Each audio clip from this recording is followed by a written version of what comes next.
بسم اللہ الرحمن الرحیم، السلام علیکم۔ پروگرام نقطہ اعتراض کے ساتھ میں ہوں آپ کی میزبان حمیرہ رانا۔ پروگرام کے آغاز میں اپنے پہلے سیگمنٹ میں آج ہم بات کریں گے اہم پیش رفت کے حوالے سے جو ہوئی ہے امریکہ اور ایران کے درمیان، اور ثالثی کی ہے کس نے؟ ایران، قطر اور پاکستان نے۔ جی ہاں، پاکستان کو خاص طور پر یہ ایج حاصل ہے کہ فروری میں جو حالات کشیدہ ہونا شروع ہوئے اس کے بعد تو ایسے لگتا تھا کہ جیسے یہ کسی نہ کسی جنگ کے اختتام پر ہی بات ختم ہوگی، لیکن پاکستان نے ثالثی کا جو کردار ادا کیا قابل ستائش ہے۔ پوری دنیا اس کی ہمیں معترف بھی نظر آتی ہے، اور خاص طور پر ہم نے دیکھا کہ پاکستان کی جو امیج بلڈنگ ہوئی ہے معرکہ حق کے بعد، اس کے بعد سے دونوں فریقین امریکہ اور ایران نے پاکستان پر بھرپور اعتماد کا اظہار کیا اور پاکستان کو ثالث کا ایک کردار سونپا گیا جو اس نے بخوبی ادا کیا۔ آج ہم دیکھتے ہیں کہ مفاہمتی یادداشت کے حوالے سے بات کر رہے ہیں تو اس کے تحت مذاکرات انتہائی مثبت انداز میں آگے بھی بڑھے ہیں۔ آج پہلا دور تھا، انتہائی کامیابی کے ساتھ وہ ختم بھی ہو گیا ہے اور مذاکرات کا یہ سلسلہ آگے چلتا بھی رہے گا۔ آپ کو بتائیں کہ اسلام آباد مفاہمتی یادداشت کے لائے عمل کے اوپر کس طرح سے آگے پیش رفت ہوگی۔ 60 روزہ یہ پلان ہے، اس کا پورا روڈ میپ جو ہے وہ تشکیل دیا گیا ہے، اس پر اتفاق بھی ہو گیا ہے، اور اس کے علاوہ جو تکنیکی مذاکرات ہے اگلے دور کا آغاز بھی اس پر ہوگا، اس پر بھی اتفاق ہوا ہے۔ بہت سارے معاملات ایسے ہیں 47 سال جو لگتا تھا کہ برف کبھی پگھلے گی نہیں، جو لگتا تھا کہ کبھی حالات ان کے درمیان سازگار ہو ہی نہیں سکیں گے، لیکن 47 سالوں کے جو یہ کفر تھا وہ ٹوٹا خدا کر کے، اور آج ہم نے دیکھا کہ اہم ڈیولپمنٹس ہوئی، اہم پیش رفت ہوئی، اور پاکستان اور قطر نے انتہائی خوبصورت کردار اس میں ادا کیا۔ اسی سیگمنٹ پہ ہم بات کریں گے۔ ہم نے اسٹوڈیو میں دعوت دی ہے اپنے معزز مہمانوں کو، ان کو انٹروڈیوس کرواتی چلوں۔ ہمارے ساتھ اس اسٹوڈیو میں موجود ہیں نتاشا دولتانہ، پاکستان پیپلز پارٹی اور ممبر نیشنل اسمبلی ہیں۔ السلام علیکم۔ وعلیکم السلام۔ ان کے ساتھ تشریف فرما ہے احمد منصور صاحب، تجزیہ کار ہیں، ان سے بھی ہم اس ٹاپک پر بات کریں گے۔ اور زوم پر ہمیں جوائن کر رہے ہیں حسن حبیب صاحب، سابق سفیر ہیں۔ السلام علیکم۔ وعلیکم السلام۔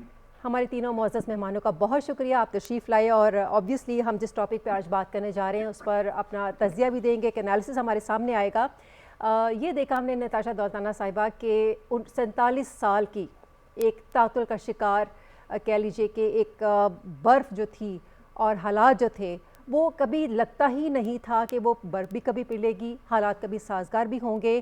47 سال کے بعد پاکستان دونوں فریقین امریکہ اور ایران کو مذاکرات کی میز کے اوپر لے آیا۔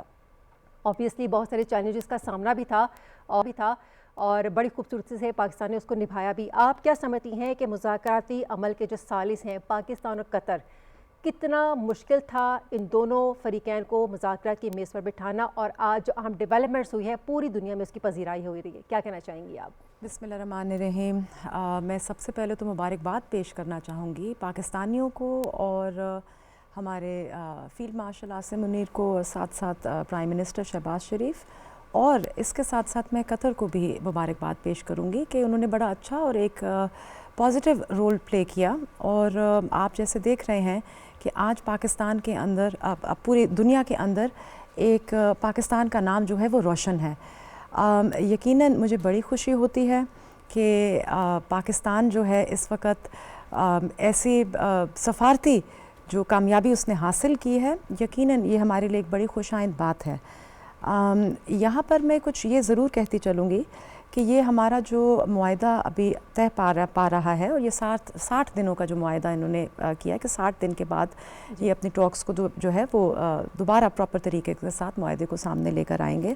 یہ اس ٹائم پر جو ہے یہ بہت ایک مشکل وقت ہے اور بہت سینسٹیو، حساس قسم کا وقت ہے، اور ہمیں ایز پاکستانیز بھی اور باقی جو ممالک ہیں اب ان کا بھی کچھ رول پلے ہے کہ وہ بھی اس چیز کی رسپانسبلٹی اٹھائیں اور جو ہے اس میڈیشن کو پائے تکمیل تک پہنچائیں۔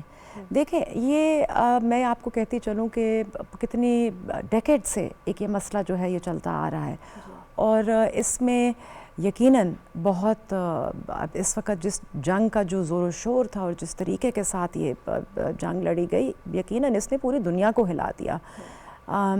ایران جو ہے has proved itself to be a great power because اس نے جس طریقے کے ساتھ فائٹ بیک کیا اور لڑائی لڑی، تو اس نے امریکہ کو بھی دکھا دیا اور باقی ممالک کو بھی، اسرائیل کو بھی دکھا دیا کہ it is not that easy کہ آپ ایران کی جو ہے وہ کمر توڑ سکیں.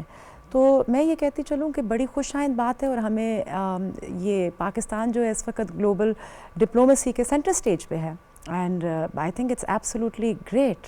جی احمد منصور صاحب، ہم نے دیکھا کہ پاکستان نے بھی بڑی کامیابیاں حاصل کی اور پاکستان کی جو خارجہ پالیسی ہے وہ بھی بڑی متوازن اور بیلنس رہی ہے. اب تکنیکی مذاکرات کی بھی بات ہوئی، جیسے آج جو نائب صدر ہے جے ڈی وینس، انہوں نے بھی یہ بات کی کہ ہم مذاکرات کی طرف بڑھ رہے ہیں، اور آبویسلی جہاں مذاکرات اور مصالحت کی بات ہو رہی ہوتی ہے، جیسا کل ہم نے دیکھا ایک بڑا ہی ٹرکی سا کویشچن بھی ہے، ہم نے کل دیکھا کہ صدر ڈونلڈ ٹرمپ نے کچھ ایسے الفاظ کہے، مطلب دھمکی آمیز بیانات ہی ہو سکتے ہیں، تو ایران نے بھی تھوڑا سا ریٹیلیٹ کرنے کی کوشش کی. لیکن جہاں پہ مصالحت کی بات ہوتی ہے، جہاں مذاکرات کی بات ہوتی ہے، وہاں پہ آپ کو اپنے رویے نرم رکھنے پڑتے ہیں، کچھ ریزیلینس شو کرنی پڑتی ہے. اور آج ہم نے دیکھا کہ دونوں جو فریقین ہیں وہ مذاکرات کی میز پر بھی ہیں، ان میں بات چیت بھی چل رہی ہے، نکات بھی، تکنیکی جو نکات ہیں وہ بھی سامنے آ چکے ہیں. آپ کیا سمجھتے ہیں کہ خطے میں قیام امن کا جو مستقبل ہے وہ کس طرح سے آپ دیکھ رہے ہیں، اور جو پوائنٹس ہیں ان کی کتنی سگنیفیکنس ہے؟ دیکھیں حمیرہ رانا صاحبہ، جو یہ عمل اسلام آباد میں شروع ہوا، جو اسلام آباد ٹاکس ہوئی تھیں، یہ بنیاد وہاں رکھی گئی تھی. یہ جو بیانات اس کو سبوتاج کرنے کیا لگتا ہے کہ ایک بیان سے سارا معاملہ ڈیریل ہو گیا، ایک واقعے سے، ایک حملے سے ہو گیا، ایسا نہیں ہے. جو رازداری برتی گئی ہے وہی اس کی خوبصورتی ہے اور اس کی کامیابی کی وہ ضمانت ہے. جو اسلام آباد ٹاکس میں طے ہوا، اس کے بعد دیکھیں فل ایک جو سکیل پہ جنگ آپ کو نظر نہیں آئی. تو اس کا مطلب یہ ہوا کہ جو انڈرسٹینڈنگ وہاں پہ تھی اسی کو لے کے ہم اب جنیوا میں پہنچے ہیں، اور آگے 60 دن کا ایک پورا روڈ میپ ہے وہ موجود ہے. اور جو یہ ایم او یو ہے جس کو اسلام آباد میمورنڈم آف انڈرسٹینڈنگ کا نام دیا گیا، اس میں بھی جو اس کے نکات ہیں 14 ہیں، جو وہ کیا طے کرتے ہیں، وہ کمپریہنسو ہیں. وہ یہ نہیں ہے کہ وہ کوئی عبوری آپ صرف ابھی آپ نے ایک سیز فائر کیا ہے اور اس کے بعد آپ نے آگے جا کے کچھ چیزیں طے کرنی ہیں. چیزیں طے کر لی ہیں، ان پہ عمل درآمد کے لیے ٹائم فریم طے ہوا ہے، اور اس کو کیسے تکنیکی طور پہ آگے بڑھانا ہے. کوئی نئی چیز نہیں ہے. جوہری جو معاملہ ہے ایران کا، جس پہ امریکہ کے اور باقی دنیا کے خدشات ہیں، وہ کیسے حل ہونا ہے وہ طے اس میں آگے جا کے ہوگا. اس کا پورا جو روڈ میپ ہے، جو ایران کے خدشات ہیں یا اس کی جو مطالبات ہیں، توقعات تھیں کہ اس کے اوپر جو پابندیاں ہیں وہ طے ہو گیا کہ ختم ہونی ہے. اس کا فگر بھی آ گیا. $300 ارب کی جو امداد کی بات ہے، یا اس کی آپ کہہ لیں کہ اس کو جو سپورٹ ہے وہ بھی آ گیا. لیکن کیسے ہوگی وہ اس کی ٹائم لائن اور اس کے اوپر تکنیکی جو ٹیمیں اب بیٹھی ہیں وہ اس کو طے کریں گی. سب کچھ طے ہے. لیکن اس میں جو سب سے اہم ہے، جو پاکستان کا رول ہے، وہ یہ صرف ایران امریکہ جو تنازع ہے، یہ صرف اس تک محدود نہیں ہے. یہ معاملہ اب یہ اس پورے خطے میں جو کشیدگی ہے اس میں کمی کی طرف پاکستان اس کو لے گیا ہے. قطر کی انوالومنٹ ہے، خطے کے دیگر ممالک اس میں شامل ہیں. آپ دیکھیں لبنان کے اوپر جو علیحدہ کمیٹی بننا، یہ بہت بڑی اچیومنٹ ہے کہ جو اصل جو سبوتاج کرنے والا، جس کی وجہ سے یہ سارا مسئلہ شروع ہوا، وہ تو اسرائیل ہے. اور اب اسرائیل کو کیسے قابو رکھنا ہے اور کیسے اس کو اس امن کی جو میز ہے اس سے اٹھنے نہیں دینا، یہ سب سے اہم ایک سوال ہے. اور اسی لیے جو یہ لبنان والی جو کمیٹی ہے، جس میں ثالث بھی موجود ہیں، امریکہ اور ایران کے نمائندے بھی اس میں موجود ہیں، تو وہ اب یہ طے پائے گا کہ اس ریجن میں یہ جو کشیدگی ہے، یہ جو جنگ ہے، یہ مستقل اس کا کوئی حل نظر آتا ہے کہ نہیں. اور یہی سب سے بڑی کامیابی ہے. اچھا حسن صاحب، آپ گفتگو سن رہے تھے، MS سے متعلق وہ بات کر رہے تھے، اور یہی کہا گیا کہ ڈی کنفلکشن جو سیل ہے اس کا قیام عمل میں لایا جائے گا تاکہ جو سیکیورٹی خطرات ہیں اس کو بھی دیکھا جا سکے. اب اس سارے سینیریو کو آپ کس طرح سے دیکھتے ہیں؟ اگر یہ مذاکرات کامیاب ہو جاتے ہیں تو مڈل ایسٹ کی کنٹریز کی جو سچویشن ہے، جو ناگفتہ بہ ہے، ہم نے دیکھا کہ وہ کیا بہتری کی طرف جانے کے چانسز آپ کو نظر آتے ہیں؟ بالکل. دیکھیے ریجن میں جو کنفلکٹ تھا وہ یہ ہمیشہ تھا کہ عرب ممالک ایران خوف زدہ تھے کہ ایران ایک نیوکلیر پاور ہے، میزائل اس کے پاس ہیں، فوج اس کے پاس ہے. تو ایک خوف کریٹ کیا گیا تھا. میں ایران میں رہا بھی ہوں. ایرانیوں نے کبھی بھی ایسا پوسچر اختیار نہیں کیا طویل عرصے سے. حالانکہ ان پہ ایک جنگ بھی مسلط کی گئی 80 سے 88 تک عراق کی طرف سے، اس کے باوجود انہوں نے اپنے کسی پڑوسی کے خلاف جارحیت نہیں. لیکن یہ تھا. اور پھر یہ جو نیوکلیر والا ایشو ہے